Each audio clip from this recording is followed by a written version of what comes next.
Mga kulsidol, nandito tayo sa tanghaling tapat at tayo magluluto ng bulanglang. Ayan mga kulsidol, manood kayo mga kulsidol. Ayan, unahin ko ay ang mantika. Mantika mga kulsidol, ayan.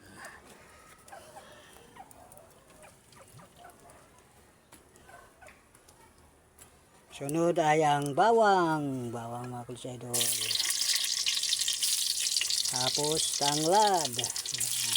Para manood mga kulsidol ang mga kulsidol yung aroma at saka ilagay ang gulay. Ayan. Bakbak na ito lang mais na at yummy na ito mga kulsidol.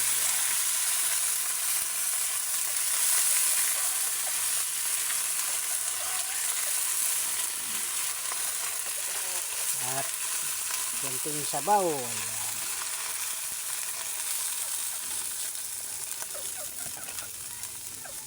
At halo-haloin na mga kulsidol para manunuot ang aroma ng tanglad mga kulsidol. Ayan.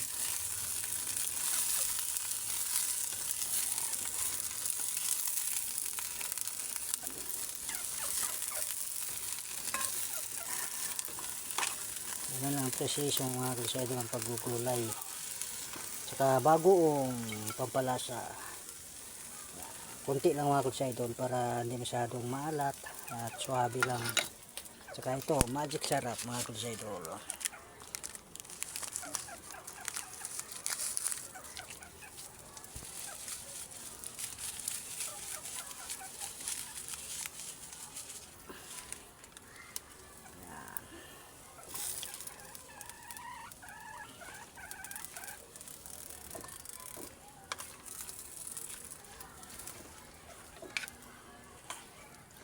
Ayan, bye bye mga kulsidol.